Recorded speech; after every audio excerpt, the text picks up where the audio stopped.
अस्सलाम वालेकुम, मैं हूं हबीब अकरम और आप देख रहे हैं प्रोग्राम नुक्ता नज़र। मुजीबुर-रहमान शामी साहब हमारे साथ मौजूद हैं और आज हम दोनों लाहौर में हैं।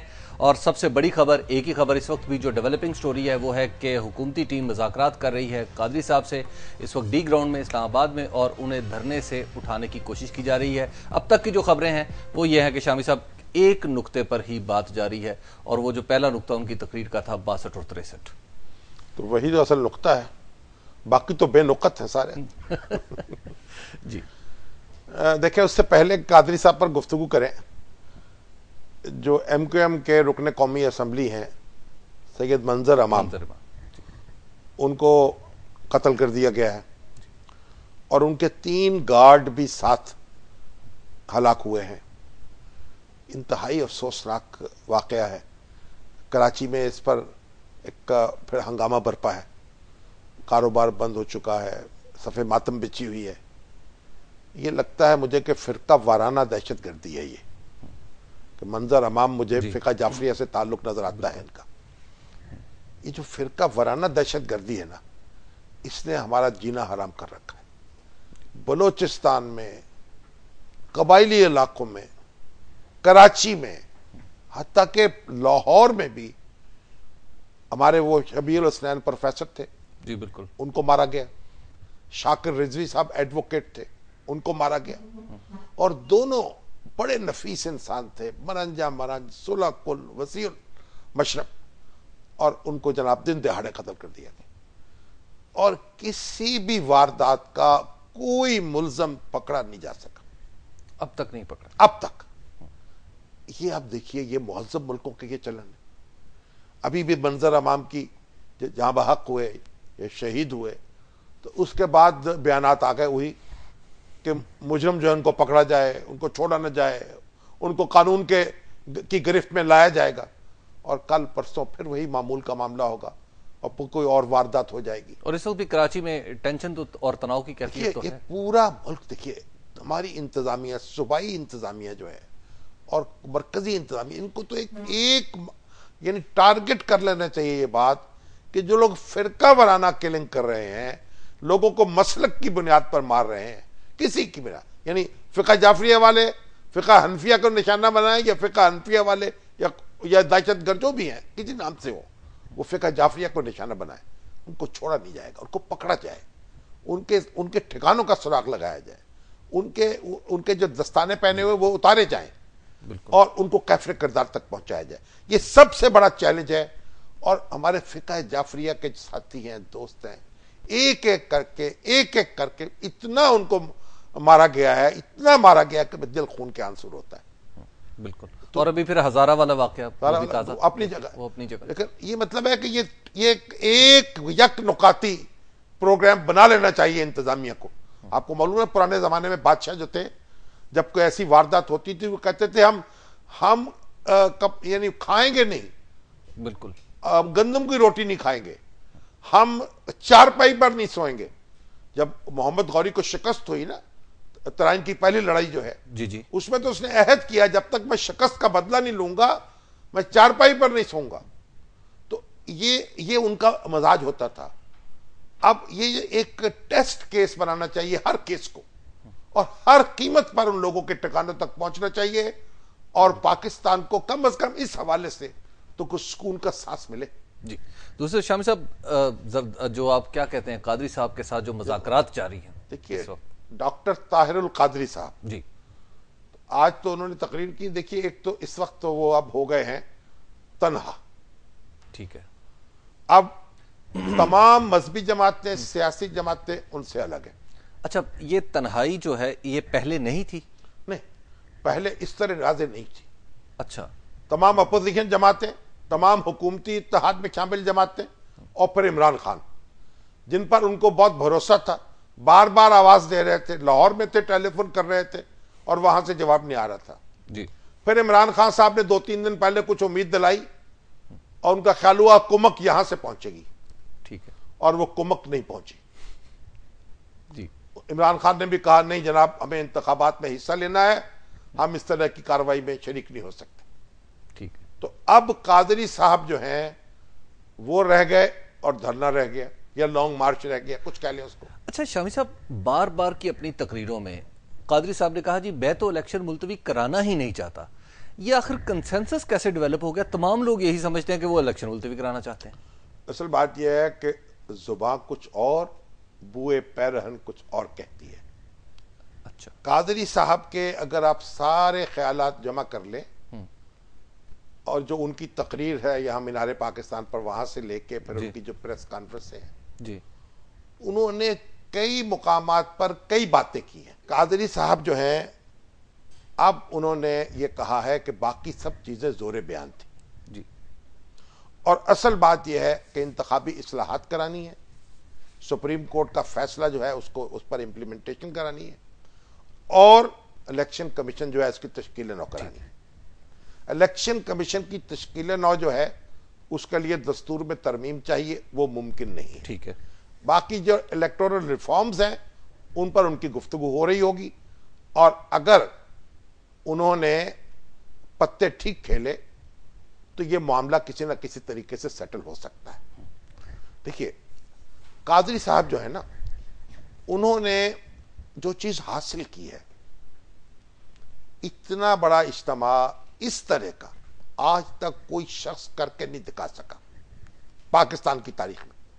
और लोग जो है ना, जो उन वहां मौजूद थे, वो रोबोट्स की तरह बैठे हुए हैं, भीग रहे हैं, बारिश हो रही है, अपनी जगह छोड़ने पर तैयार नहीं है, सर्दी है, बीमारी है, बच्चे सर्दी है, बीमार हो रहे हैं बच्चे। पुलिस वाले जो थे वो बीमार हो गए 40-50, उन बच्चे औरतें उनको उनमें वो बीमार हो गई 100 के लगभग, लेकिन जगह नहीं छोड़ी। और आज भी जब वो तकरीर कर रहे थे तो लोग उसी सुकून से खड़े थे, और जब भी कोई टेलीविजन वाला पूछता था वो कहते थे जनाब हम अपने कायद के साथ हैं, और जो हमारा कायद फैसला करेगा हम उसके मुताबिक काम करेंगे। शब साहब, एक ब्रेक का वक्त हो गया, ब्रेक के बाद हम गुफ्तगू यहीं से आगे बढ़ाएंगे। आप देखते रहिए नुक्ता नज़र।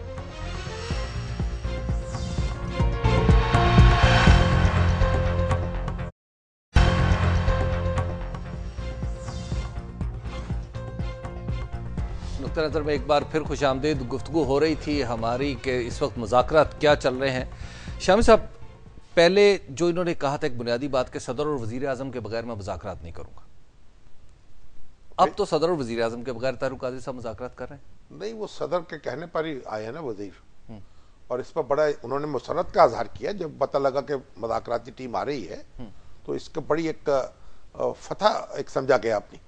देखिए जो उनको तवक्को थी जिस तरह की हमायत की, वो तो मिली नहीं। ठीक है, अगरचे के उनके जो फॉलोअर्स हैं उन्होंने तो अपनी साबित कदमी का खूब अच्छी तरह मुजाहरा कर दिया। वो बारिश में जब भीग रहे थे तो मुझे तो उन पर रहम भी आ रहा था, और कादरी साहब की क़यादत का सिक्का भी जम रहा था। लेकिन हम जिस तसव्वुर क़यादत से आशना है वो तो ये है कि कायद जो है वो अपने कारकुनों के साथ होता है। रसूलुल्लाह सल्लल्लाहु अलैहि वसल्लम ने जो मयार कायम किया, आपको मालूम है कि जंग खंदक पे उन्होंने कहा कि एक पत्थर बांधा हुआ था तो उनके 3 पत्थर बांधे हुए थे, और ऐसा कभी नहीं हुआ कि रसूलुल्लाह सल्लल्लाहु अलैहि वसल्लम जो है उन्होंने अपने लिए कोई खास खैमा बनवाया हो और उसी तरीके से वो बैठते थे, उसी तरीके से खाते थे, उसी तरीके से पीते थे जो उनके साथ लड़ने वाले लश्कर के। और ये कंटेनर तो कल आपने प्रोग्राम में बताया था 5 करोड़ का। तो ये जो कादरी साहब जो है ना, वो उस कंटेनर के अंदर थे, जो जहां बारिश नहीं जा रही थी, जहां सर्दी नहीं जा रही थी। ठीक है, उनके मुतक़द्दीन इस पे यकीनन एतराज नहीं करते होंगे, वो उन पे फिदा होते होंगे, लेकिन जो दूसरा आदमी देखने वाला है दूर बैठ के या करीब बैठ के, उसको इस पर अचंभा तो होता होगा। ठीक है, लेकिन बहरहाल ये उनके मामलात है और उनके फॉलोअर्स के मामलात है। एक बात तो कादरी साहब ने जो एजेंडा दिया है इंतखाबी इस्लाहात का, उसको तो कबूल आम हासिल हो गया है। ठीक है, हर शख्स चाहता है कि जो डिफॉल्टर्स हैं, जो टैक्स ना देने वाले हैं, जो जागीरदार हैं, जो एक करप्ट लोग हैं, जाली डिग्री वाले हैं, जो डुअल नेशनलिटी वाले हैं, इस तरह के लोग जितने भी, वो डुअल नेशनलिटी वाले भी, वो भी असेंबली में ना पहुंचने पाए जी। और कादरी साहब ने भी कहा था कि अगर मैंने इलेक्शन लड़ने का फैसला किया तो मैं एक नेशनलिटी छोड़ दूंगा। गोया 1/4 कामयाबी उन्हें मिल गई। नहीं, इस लिहाज से देखिए ये इंतखाबी इस्लाहात जो है ना, वो तो हर शख्स चाहता है कि हो। ठीक है। और नवाज शरीफ साहब ने कल जो प्रेस कॉन्फ्रेंस की अपोजिशन पार्टीज की, यानी अपने इजलास के बाद, उसमें उन्होंने भी ये कहा कि ये जो है हम भी इसकी हमायत करते हैं कि जो सुप्रीम कोर्ट का हुक्म है उसके मुताबिक और कौमी असम्बली की एथिक्स कमेटी की सिफारिशात के मुताबिक तब्दीली की जाए खवाजा जवाबत में और ये नाफिज किया जाए। इमरान खान साहब ने भी इसको सपोर्ट किया है और सिविल सोसाइटी, मीडिया सपोर्ट उनको मिली है इस मामले में। तो ये उनकी अचीवमेंट है कि उन्होंने जो उम्मीदवारों की अहलियत है और उनके औसाफ है उसके हवाले से एक अवेयरनेस पैदा कर दी लोगों में। ठीक। एक बात। दूसरी ये कि उन्होंने जिस तरह अपना पैगाम घर घर पहुंचाया, यानी 3-4 दिन मीडिया जो है उनकी एक एक बात को, एक एक लफ्ज को, एक एक हर्फ को घर घर पहुंचाता रहा। ठीक है। इससे पहले किसी सियासी लीडर को अल्ताफ हुसैन साहब के अलावा ये इम्तियाज हासिल नहीं हुआ, ये खसूसियत नहीं थी इसकी। ठीक है। कि कोई नवाज शरीफ साहब हो, जरदारी साहब हो, इमरान खान साहब हो, किसी के लिए हमारे इलेक्ट्रॉनिक चैनल्स के दरवाजे इस तरह नहीं खुलते। लेकिन कभी इनमें से किसी ने कभी इस तरह धरना और धमकी भी तो नहीं वो तकरीरें तो करते हैं ना। हाँ, तकरीरें करते हैं। अल्ताफ हुसैन साहब की तकरीरें आती हैं पूरी की पूरी, या फिर कादरी साहब की आई, और कादरी साहब ने अंग्रेजी में भी गुफ्तगू की, उर्दू में भी की, पूरी दुनिया में भी अपना पैगाम पहुंचाया, पाकिस्तान में भी पहुंचाया। और जो उनका एक वो कादरुल कलाम मुकर्रर है, उन्होंने पूरे मुल्क में घर घर अपनी आवाज पहुंचा दी। इसके बगैर शायद मुमकिन ना होता। तो ये भी एक उनकी बड़ी अचीवमेंट है। ठीक है। अपनी तंजीमी सलाहियत का, अपनी फॉलोअर्स की यानी इस्तकामत का जो मुजाहरा उन्होंने किया, बड़ी बड़ी सियासी जमातें और मजहबी जमातें ये नहीं कर पाती। तो कादरी साहब ने इससे बहुत कुछ हासिल कर लिया है। खोया क्या है? खोया यह है कि जो उनको जिस वो हाई पिच पर ले गए थे और जिस तरह वो इनकलाब कहते थे कि बर्पा हो गया बस इसके साथ, वो नहीं हो सका और वो नहीं हो सकता था। क्रेडिबिलिटी लॉस नहीं, क्रेडिबिलिटी लॉस नहीं, असेसमेंट की जो है गलती है ये। ठीक है। यानी उनको इस तरीके से अपने आप को पेश नहीं करना चाहिए था और अपनी फतूहात का इस तरह तज़किरा नहीं करना चाहिए। यानी वो जो है जो कश्मीर फतह करने निकले थे जी, को एक आध चौकी जो है वो उनको मिल गई। ठीक। तो उन्होंने अपने जो टारगेट सेट किए तो खुद ही, अगर हम तो बार बार उनसे अर्ज करते रहे कि आप अपने मामलात को महदूद रखें, अहदाफ को महदूद रखें, उससे आपके लिए इस मामले से निकलना, अपनी कामयाबी का झंडा गाड़ना मुमकिन हो जाएगा। और शामी साहब, जो इलेक्शन कमीशन पे उन्होंने बड़ा जोर दिया कि दो जो नकात ऐसे थे जो फंडामेंटल नोयत के थे कि इलेक्शन कमीशन की तश्कील नो तोड़ दिया जाए मौजूदा इलेक्शन कमीशन और हुकूमतें घर भेज दी जाए। देखिए, इलेक्शन कमीशन तोड़ा नहीं जा सकता, कोई दुनिया की ताकत नहीं तोड़ सकती दस्तूर में तरमीम किए बगैर। ठीक है। वो तो बन चुका है दस्तूर के तहत, वो तो मुतालबा नहीं माना जाएगा।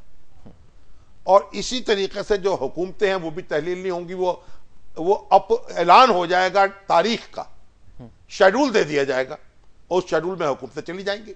और वो शेड्यूल तो ऑलमोस्ट सबके लिए अब नोन है। ये नहीं है कि हुकूमत साबिक हो गई और चली गई। ठीक है। ये मुतालबा भी उस शिद्दत का जो है उनका नहीं माना गया। ठीक है। लेकिन मैं आपसे ये अर्ज करूं कि जहां वो आ गए थे, ये खदशा पैदा हुआ था कि आप कोई वायलेंट रिएक्शन ना हो जाए। जब आज उन्होंने 3 बजे का जब कहा, फ्रस्ट्रेशन में ऐसा ना हो कि लोग जो हैं वो कुछ यानी वो एक बेकाबू हो जाए, वो सिक्योरिटी फोर्सेस से झगड़ा शुरू कर दें और कोई ऐसा ना हो कि ऐसा हंगामा हो, कोई शहादतें ना हो जाए।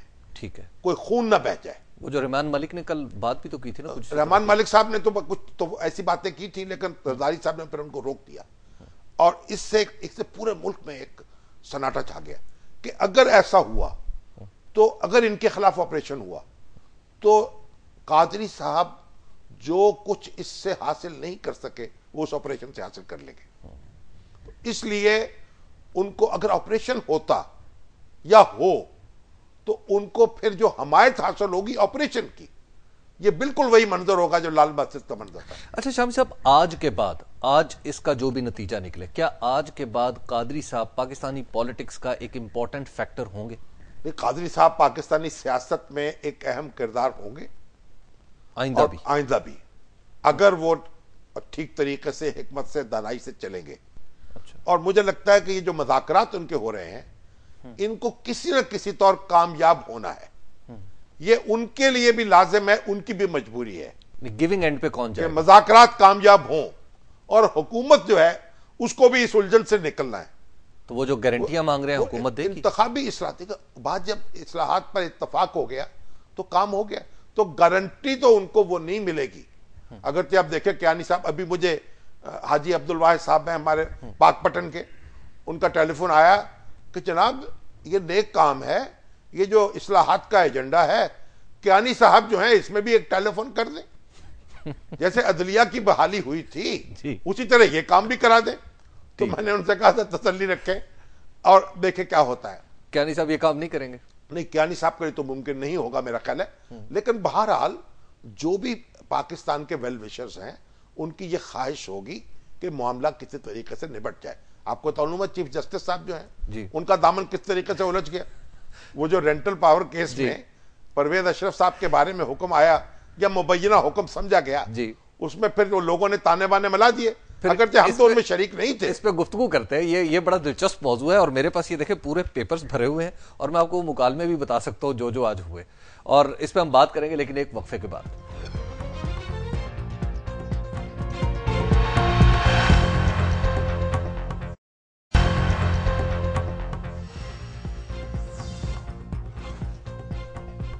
नुक्ता नजर में एक बार फिर खुशामदीद गुफ्तगू हो रही थी अदालत की, लेकिन शामी साहब जो बीच में अभी एक खबर आई है, कैसी लगी आपको कि इस वक्त मुज़ाकरात जो हैं वो मोबाइल की लाइट में जारी हैं? कैंडल लाइट मुज़ाकरात, डिनर हो रहा है। ये देख लीजिए आप, ये इस वक्त मुज़ाकरात जारी हैं और इन्हें गालिबन ये भी नहीं समझ में आ रही कि कौन किसको क्या कह रहा है। तो यूं तो खिलाफ शरा शेख थूकता भी नहीं, अंधेरे उजाले मगर चूकता भी नहीं। जी देखें, तो बात हो रही थी हम अदालत की। नहीं, अदालत जो है ना, अदालत तो चीफ जस्टिस साहब की जो कल गुफ्तगू रही है, मुख्तलिफ मुकदमात के दौरान उन्होंने वकीलों से पूछा क्या हम मुकदमात ना सुने, ये ढोल जो पीटा जा रहा है क्या हो रहा है। मालूम हुआ उन पर भी असर हुआ है, जो तज्जिए हुए हैं और लोगों ने उनका लिंक जोड़ा है फैसले का कादरी साहब के साथ, तो चीफ जस्टिस भी उसका नोटिस लेने पर मजबूर हुए हैं। देखिए टाइमिंग बड़ी इंपॉर्टेंट होती है। हमें तो चीफ जस्टिस की और हमारी अदलिया की नीयत पे कोई शक नहीं है, लेकिन जो वक्त है ना बड़ा अहम होता है। अदालती फैसले अदालती फैसले का क्यों ना हो, अदालत की सवाबदीद है। चाहे तो कोई मुकदमा 15 साल ना सुने, जैसे असगर खान का मुकदमा नहीं सुना गया, और चाहे किसी मुकदमे की तारीख जो है 2 साल न दे, और चाहे 2 दिन का नोटिस दे। लेकिन तो ये जिस तरीके से ये फैसला आया, फिर उसकी धूम मची, और फिर उसके बाद 1 दिन के इल्तवा के बाद फिर तारीख मुकर्रर की गई, उसने मामलात को कुछ उलझाया। और अदालत जो है उसकी भी आंखें खुली होती हैं, क्यों कहते हैं ना इंसाफ तो अंधा होता है, जज तो अंधा नहीं होता ना, ठीक, उसको तो नजर आता है जी। तो नजर आया कि भाई ये क्या हुआ, लेकिन तो चीफ जस्टिस साहब ने बार बार फिर वकीलों से पूछा, तो असरात मुरत्तब हुए। लेकिन शामी साहब जो आज उनके मुकालमे और रिमार्क्स आए हैं, उनसे भी तासुर तो यही उभर रहा है कि वो जो पहले वाला फैसला था जिस पे गुमान गुजरा था कि ये वजीर आजम की गिरफ्तारी का फैसला है, उसी पे प्रेसिंग नोट्स अब भी उसी पे हैं। नहीं, मगर नतीजा तो कुछ नहीं निकला ना। तो आज क्या हुआ अदालत में? कामरान हमारे साथ मौजूद है, मोहम्मद कामरान, वो हमें बता रहे हैं। जी मोहम्मद कामरान। जी हबीब साहब, आज रेंटल पावर केस की जो समाअत थी वो ये की जा रही थी कि शायद आज कोई इस पे कोई गिरफ्तारी वगैरह इससे मुताल्लिक आएंगे मजीद, क्योंकि आज तो उनकी शादी है ना बेटे की जी, और कल उसका वलीमा है परवेज अशरफ साहब के जी। तो शादी के मौके पर बातों का जाती है ना पुलिस, तो ये शादी नहीं हो सकती। तो हो सकता है कि वो ऐसा हथकड़ी लेके पहुंच जाए, ये खदशा था। जी शामी साहब, खदशा जरूर था, लेकिन मेरा ख्याल है अदालत ने वक्त दिया है उन्हें कि वो सुकून के साथ कम से कम शादी जो है अपने बेटे की वो जरूर निपटा ले। अब यूं के इसकी समाअत जो है वो 23 जनवरी तक मुलतवी कर दी गई है। मगर कामरान अभी तो रेफरेंस में दस्तखत ही नहीं किए चेयरमैन नैब ने। जी शाम साहब, उसमें चेयरमैन ने अपने ये कहा है कि जो रेफरेंस तैयार हुए करके उनके सामने किए गए वो जल्दबाजी में और तैयार किए गए थे, ठोस शवाहिद पर मबनी नहीं थे और वो नैब के लिए शर्मिंदगी का बाइस बनते। और उनका ये कहना था कि वो नहीं चाहते कि कमजोर इस्तगासा की वजह से मुल्जमान जो है वो हो जाए, इसलिए उन्होंने फैसला किया कि वो जो रेफरेंस तैयार हुए थे वो दायर नहीं किए जाएंगे। लेकिन अदालत ने उनकी इस रिपोर्ट को यकसर मुस्तरद कर दिया है और उनका यह कहना था कि हमने अपने जो फैसला रेंटल पावर का जो कि 30 मार्च 2012 को हमने सादिर किया था उसमें जितनी भी ऑब्जर्वेशंस और फाइंडिंग्स दी थी वो तमाम की तमाम ठोस शवाहिद पर मबनी। तो आप उन चीज को देखिए। इस मौके पर उन्होंने एतराज किया नैब की टीम ने, चेयरमैन नैब ने भी और प्रोसिक्यूटर जनरल ने भी, कि सुप्रीम कोर्ट जो है उसके पास ये मैंडेट है वो तफ्तीश के दौरान नैब के काम में मुदाखलत करे। लेकिन अदालत का यह कहना था कि 90s से पिछले कई सालों से केसेस की निगरानी करते आ रहे हैं और हम अपने फैसलों पर अमल दरामद करवाना जानते हैं। इसके बाद नैब को यह कहा गया कि वो जितना भी रेंटल पावर का रिकॉर्ड है वो इस अदालत में पेश करें, लेकिन चेयरमैन नैब ने कहा कि वो ऐसा नहीं कर सकते, इसलिए कि जब तक तफ्तीश जारी है सिर्फ ट्रायल कोर्ट उनसे ये रिकॉर्ड मांग सकती है, सुप्रीम कोर्ट के पास भी इख्तियार नहीं है कि वो रिकॉर्ड मांगे। लेकिन अदालत ने इसरार किया, उस पर फसी बुखारी ने कहा कि जी उन्हें लिख कर दिया जाए तो तब वो इस ऑर्डर पर अमल करेंगे। लेकिन अदालत ने कहा कि हमारा ज़बानी हुक्म जो है वो भी तहरीरी हुक्म के बराबर ही होता है, फौरी तौर पर जाएं और रिकॉर्ड लेकर आए, जिसकी फिर तामील हुई। फसी बुखारी आए दोबारा, लेकिन जब वो आए हैं शामी साहब तो दिलचस्प बात यह है कि उनके तेवर कुछ ठीक नहीं थे। चीफ जस्टिस ने उनको बुलाया, मिस्टर बुखारी कहकर मुखातिब किया, तो उनका जवाब था, जनाब मेरा नाम मिस्टर बुखारी नहीं बल्कि एडमिरल फसी बुखारी है, मुझे पूरे नाम से मुखातिब किया जाए, मैं अदालतों की इज्जत करता हूं इसलिए अदालत भी मेरी इज्जत करे। तो जिसके बाद चीफ जस्टिस ने उन्हें एडमिरल फसी बुखारी कहकर मुखातिब किया। लेकिन इसमें ये 23 जनवरी तक तो मुलतवी हो गई समाअत, लेकिन इसमें एक दिलचस्प बात ये हुई कि जब समाअत खत्म हो चुकी थी तो एक एडिशनल प्रोसिक्यूटर जनरल हैं राना जाहिद इकबाल, उनके खिलाफ चीफ जस्टिस ने यह कहा था कि इनको निकाल देना चाहिए था। जी जी।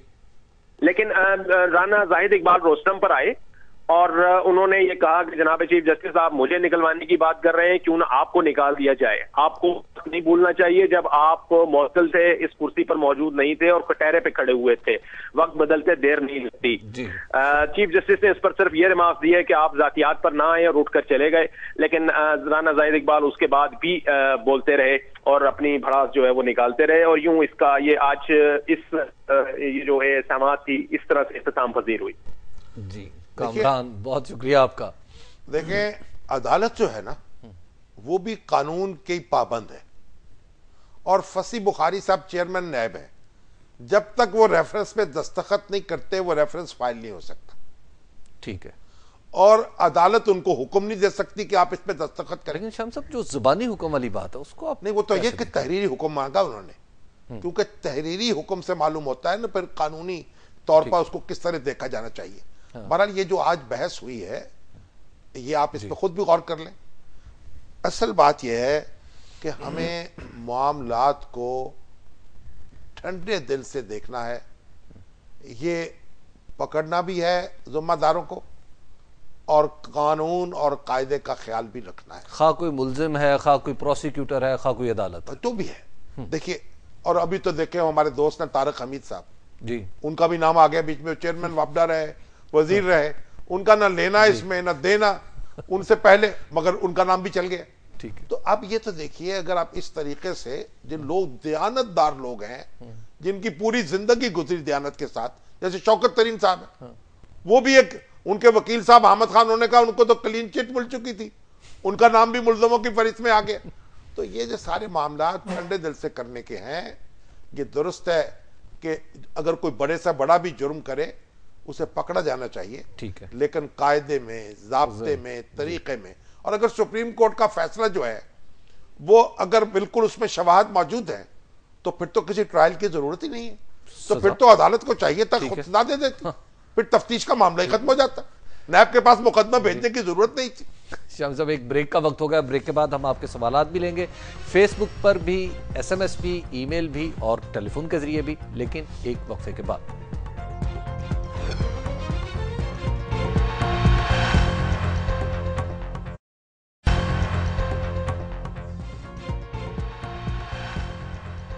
नुक्ता नज़र में एक बार फिर खुश आमदीद। ये सेगमेंट है आपके सवालात का, ईमेल्स का और एसएमएस का। शामी साहब, आज एक अतौर रहमान साहब हैं, उन्होंने बड़ी दिलचस्प एक ईमेल भेजी है। उन्होंने कहा, शामी साहब आपका प्रोग्राम मैं निहायत शौक से सुनता हूँ, लेकिन मसला यह है कि इसमें ब्रेक आ जाती है। क्या ऐसा नहीं हो सकता कि गुफ्तगू की या बिल्कुल इब्तिदा में ब्रेक रख ली जाए, शुरू होने से पहले, या ख़त्म होने के बाद रख ली जाए? पता नहीं अतौर रहमान साहब ने कोई साइकिल चलाई है कि नहीं। तो अगर आप ये कहें कि साइकिल पे या तो चढ़ने से पहले ब्रेक लगा ली जाए या उतरने के बाद लगा दी जाए तो भाई ब्रेक तो उसी वक्त लगेगी जब आप साइकिल पे सफर कर रहे होंगे। तो हम प्रोड्यूसर के कहने के मजबूर, हम मजबूर है। एक बात, रऊफ ताहिर साहब ने मुझे मैसेज किया है कि भाई ये जो इस्लाहात की बात हो रही है, ये सारी आईन और कानून में मौजूद है और इन पर अमल दरामद भी हो रहा है।